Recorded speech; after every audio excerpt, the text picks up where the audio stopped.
जब सोमनाथ की पुनर्स्थापना हो रही थी तो 11 मई 1951 को भारत के प्रथम राष्ट्रपति डॉक्टर राजेंद्र प्रसाद जी ने कहा था at the inaugural ceremony of Somnath, it is my view that the reconstruction of Somnath temple will be completed on the day when not only the magnificent edifice will arise on the foundation, but the mansion of India's prosperity will be really that prosperity of which ancient temple Somnath was a symbol. अर्थात उन्होंने कहा कि सोमनाथ की पूर्ण प्रतिष्ठा उस दिन नहीं होगी जिस दिन उस दिन नहीं होगी जिस दिन भव्य रूप में वह मूर्ति और मंदिर प्रतिष्ठापित होगा, बल्कि उस दिन पूर्ण मानी जाएगी जिस दिन भारत की समृद्धि का शिखर भी उसी प्रकार उठता हुआ दिखाई पड़ेगा जिस समृद्धि से आकर्षित होकर यह क्रूर बर्बर आतंकी आक्रमण किया गया था।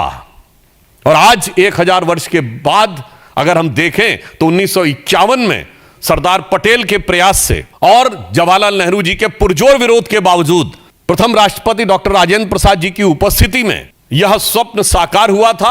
और आज प्रधानमंत्री श्री नरेंद्र मोदी जी के नेतृत्व में जो बात डॉक्टर राजेंद्र प्रसाद जी ने कही थी कि समृद्धि की तरफ जब भारत बढ़ेगा तो यह पूर्ण होता हुआ दिखाई पड़ेगा, तो आज पूर्णता की तरफ बढ़ रहे हैं। जब हम चौथी बड़ी इकोनॉमी है, चौथे बड़े स्टॉक एक्सचेंज हैं, तीसरे बड़े ऑटोमोबाइल मैन्युफैक्चरर हैं, दूसरे बड़े मोबाइल हैंडसेट के मैन्युफैक्चरर हैं और डिजिटल ट्रांजैक्शन में दुनिया के नंबर 1 देश ही नहीं है, वर्ल्ड की सारी मेजर इकोनॉमीज में लगातार 2 साल से फास्टेस्ट ग्रोइंग इकोनॉमी है।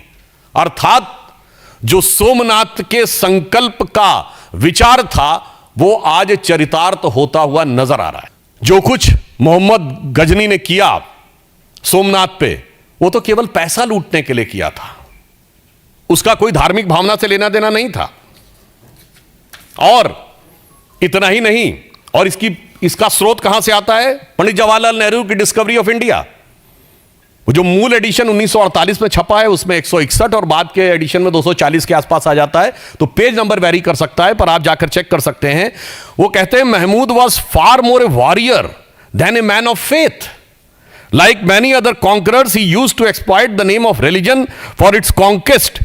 India was to him just a place from which he could earn the treasures and material. यानी वो कोई धार्मिक उन्मादी नहीं था, वो तो पैसा कमाने के लिए आया था और उसके लिए भारत में आकर सिर्फ पैसा प्राप्त करना ही उसका उद्देश्य था। और आगे वो लिखते हैं कि वो कला का कितना बड़ा प्रेमी था कि जब वो मथुरा में एंटर करता है तो वो इतना प्रभावित हो जाता है वहां की स्थापत्य कला को देख के। The building interested him was so much impressed by the city of Mathura from Delhi. All about he wrote that there was 1,000 edifices from which the faith has fallen, nor it's likely the city attained the present. वो कहते हैं कि वो देखकर इतना अभिभूत हो जाता, कहता लगता ही नहीं इतनी सुंदर मूर्तियां और सुंदर मंदिर और सुंदर भवन मनुष्यों के बनाए हुए हैं, तो जिन्न के बनाए हुए हैं। और कहते देखिए जवाहरलाल नेहरू जी कहते हैं कि महमूद गजनी कितना कला का प्रेमी था, जबकि उन्होंने जिस बुक से लिया है वो उसके साथ आए हुए खुद के इतिहासकार उतबी ने अपनी किताब तारीख यामनी में लिखा है कि जिस समय उसने मंदिर पे कैप्चर कर लिया और वहां के समस्त पुरोहित और राजा उनके पास गए और उन्होंने कहा कि शिवलिंग को खंडित मत करिए, इसके बदले में हम आपको लाखों स्वर्ण मुद्राएं देंगे। और उनके एडवाइजर्स को लगा कि एक अच्छा मौका है, हमें एक पत्थर से क्या लेना देना है, अगर इतना मिलता है तो ये खुद महमूद गजनी के साथ आए हुए इतिहासकार जिससे ये प्रेरणा ले रहे हैं नेहरू जी और उनके बाद उनके गोत्र के समस्त इतिहासकार। वो क्या लिखता है? कहता महमूद ने मना कर दिया। किस लिए मना कर दिया? वो कहता है इसलिए कि मैं चाहता हूं कि कयामत के दिन मैं एक बुत शिकन के रूप में जाना जाऊं, ना कि बुत परस्तों के साथ सौदागरी करने वाले एक गलीच बुत फरोश के रूप में।